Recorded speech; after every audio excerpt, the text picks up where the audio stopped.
Well, thanks first of all to all the people involved helping organize this event. It's been really incredibly rewarding and exciting, and just an incredibly adventure in general to be part of this project. So it's a pleasure to be able to present some of these results to you this evening. I will talk about the music part of the project. We are interested in studying and understanding the interaction between LSD and music. I will first start in the presentation by giving you a little bit of a background overview of past studies, old ideas, that really formed a core motivation for us to do this study.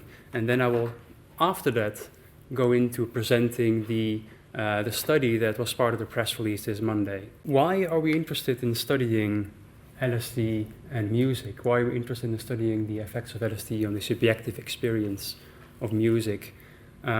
I think a very clear answer to that question can be found if we place that question in its proper historical context.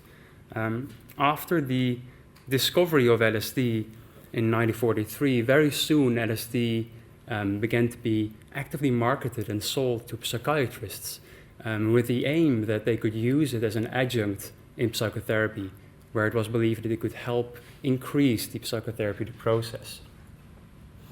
And a few pioneers in this field, displayed here on the left top corner, Abram Hoffer and Humphrey Osmond, they were in particularly interested in studying how they could use LSD potentially to treat severe alcoholism. And what they found in their work, their studies, was that patients in their studies had quite profound, personally meaningful experiences, given that these patients had the right amount of preparation and that the therapy was given in a rightly designed therapeutic environment. They also found that these personally meaningful experiences, these were the experiences that were mostly associated and predictive of long-term therapeutic outcomes. And this led them to the understanding that it was not considered the drug in itself, but really the experience that the drug can produce that is the key factor in the therapy. And this led to the general consensus back in the days that if this is true, if the experience is the core predictive element for long-term therapeutic outcomes, as a therapist, you would then need to think really carefully in what ways you can design that experience, what way you can create an environment and a context that is mostly conducive to these types of experiences. So in that climate, in a major institute in Baltimore, the Maryland Institute for Psychiatry, the team started to work together with a music therapist called Helen Bonney. And she was specifically hired to think about the question how they could use music to improve the therapeutic outcome as much as they could. How can they use music most effectively to induce certain experiences that are therapeutic? And she was really a pioneer in this field, and she published her views in one paper in 1967, where she describes that music mainly helps by, first of all, providing a structure to the experience, where when the normal structure of experience in the world dissolves under the influence of LSD. Secondly, music, or the other way around, let me put it the other way around, LSD increases the emotional engagement with music, and thereby very often leading to quite dramatic and intense but personally relevant emotional experiences. And the third point, very much related to the second, is music in this context can provide very vivid mental images, very often of a personal nature. And finally, the fourth point is that music can help facilitating or increase the likelihood of spiritual type experiences to occur. So these were the views in the 50s and the 60s, and this became really one of the more dominant therapeutic models of how to work with, especially these high-dose psychedelic compounds. And when we move forward in time to the present time, there's a lot of new clinical research happening. And when you look at the way these therapeutic trials are designed and are performed. I illustrated this with a few images here. The upper two are two research teams in the US, and the bottom image is actually a picture of our own therapy room at Imperial. I think these images illustrate quite well that what stands very central to this therapeutic work is to create an environment where, first of all, there is a very strong framework of interpersonal trust, and then within that framework, people listen to a very carefully designed music playlist that, with the goal to facilitate these therapeutically meaningful experiences. Now, I share with you all this background information because this formed really the core of getting into the scientific questions related to this. Because when the field is growing at the pace that it is doing right now, it becomes more and more important to think about how we can develop this field more empirically and test some very basic assumptions, and from there on maybe start to ask ourselves some more interesting questions as well. So one of those basic assumptions is it true, first of all, that LSD enhances the emotional engagement with music? And we tested this in a very simple, elegantly designed pilot study before we did the neuroimaging study. We recruited 10 healthy volunteers. They received LSD or placebo, 2 separate occasions. They listened to a playlist, 2 different playlists. And after every song, we asked them the question, how emotionally affected were you by the music? And we averaged the response over the condition, and we compared placebo with LSD, and we found that under LSD, people, generally speaking, felt more emotionally affected by the music. More interesting maybe is to ask what types of emotions are mostly enhanced by LSD in response to music. So we also used a questionnaire after every song where people rated different types of emotions, and I display here the 9 factors of emotions from that questionnaire. And as you can see, there's a general tendency to increase emotions, but what is particularly interesting is that especially emotions related to wonder and transcendence seem to be enhanced. And these are the emotions, of course, that are very closely linked up with these spiritual type experiences.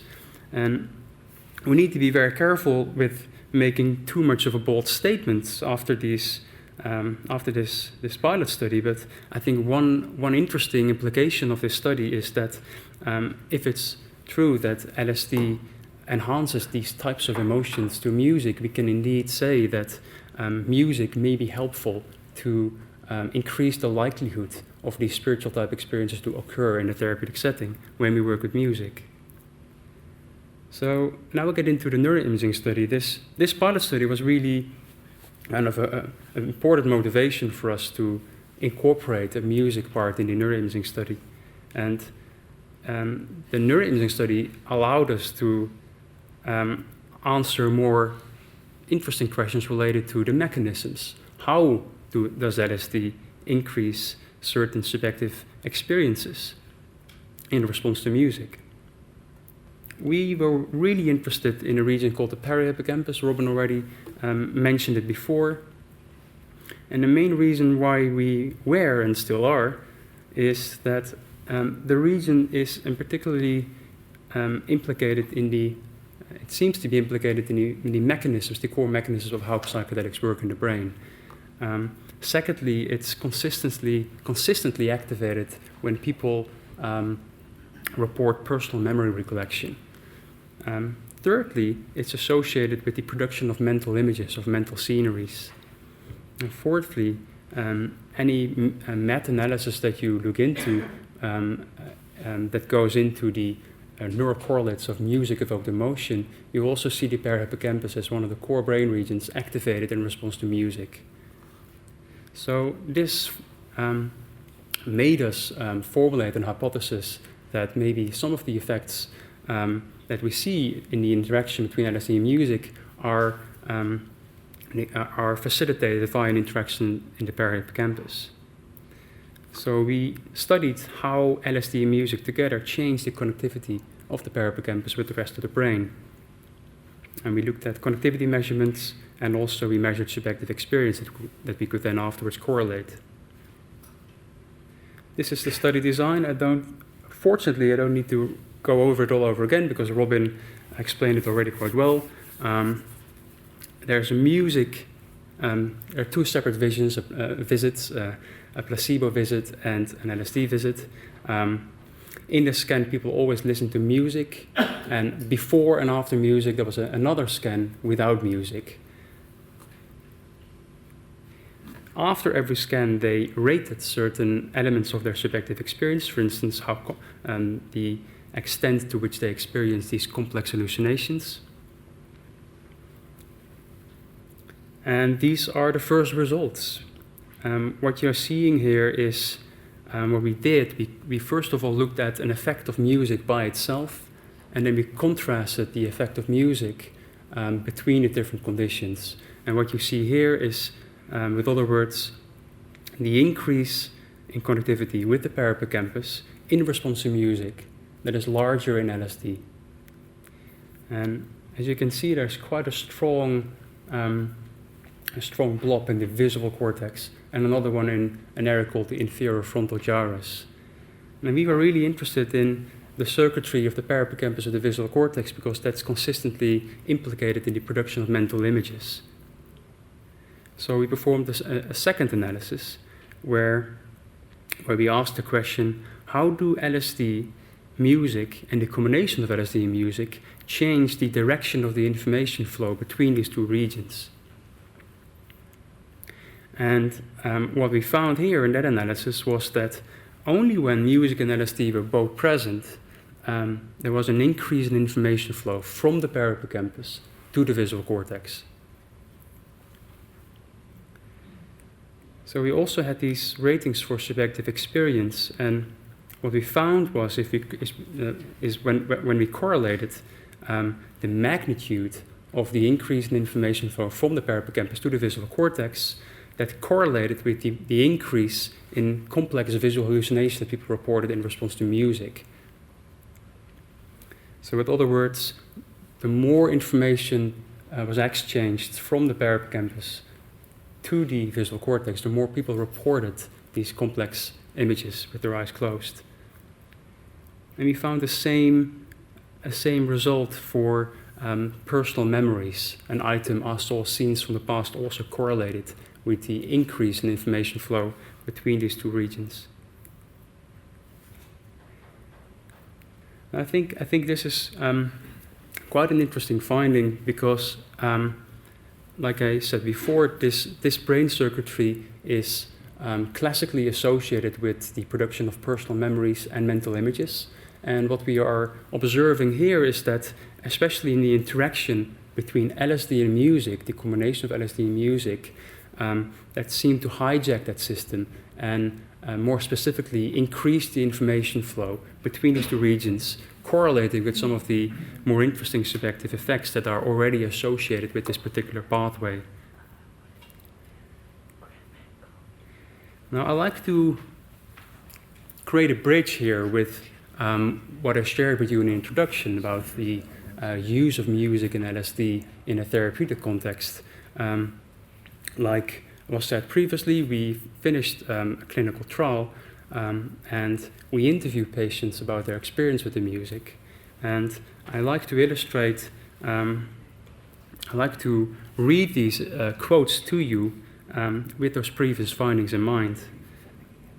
So one patient said, "During my experience when I had this difficult moment, the song that came up was very soothing and it sort of made me calm down and get out of that and bring nice images. I imagined I was an unborn child and felt very safe. I think every new song could bring a different image and I couldn't finish thinking about the previous one. It was interesting."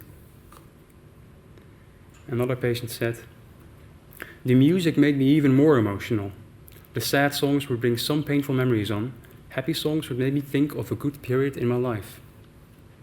So nearing the end of my presentation, I'd like to give you a really small teaser of what we're working on right now and what hopefully not too long from now, will be published as well. We also looked at increases in positive mood.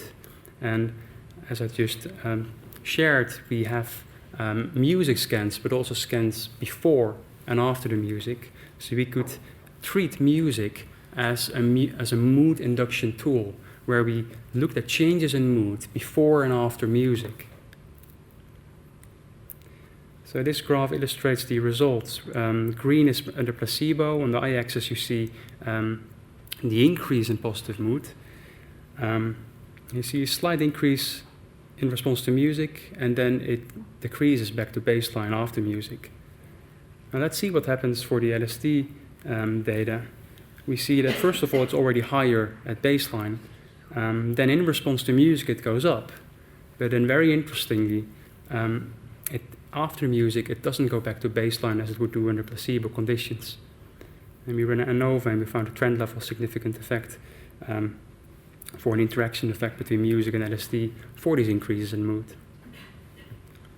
Another study is, again, we scored different types of emotions people were experiencing in the scanner. We mapped these out as well. And also, like Amanda shared as well, we have ratings of increased openness after the study. For all these 3 studies, we are now mapping this onto changes in brain function. So we find predictors of changes in brain function in response to LSD music for these changes in mood and these types of emotions and these increases in openness. Some final closing thoughts. I thought it would be quite appropriate to end with 2 quotes from Albert Hofmann from his autobiography, LSD, My Problem Child. He writes in one passage, "It was particularly remarkable how every acoustic perception, such as the sound of a door handle or a passing automobile, became transformed into optical perceptions. Every sound generated a vividly changing image with its own consistent form and color." So I personally found it really striking that you have here the very first report on the subjective effects of LSD, and there's already a very clear description of how sound can influence the content of the experience. Another quote from the same book. "Wrong and inappropriate use has caused LSD to become a problem child." After decades of not being able to work with LSD and now being able to do so, I think places us in a position where we need to be incredibly responsible and incredibly careful how we work with LSD and also how we communicate our results to the audience, whether that's laymen or journalists or other scientists. I'd like to thank a lot of people. This has been incredibly a team effort. First of all, of course, Robin, Amanda, and David. Needless to say, this whole project wasn't possible, wouldn't be possible without them. Also, special thanks to Leah Roseman. He performed a lot of the data analysis that I've been sharing with you, and he's been incredibly essential for this work as well. Andre Santos Ribeiro as well, he's becoming kind of my MATLAB therapist. Every time I have a data problem, he's able to solve it.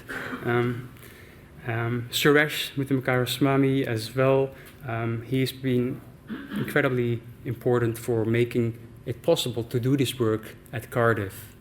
Very helpful facilitating this work as well. Thank you very much for your attention.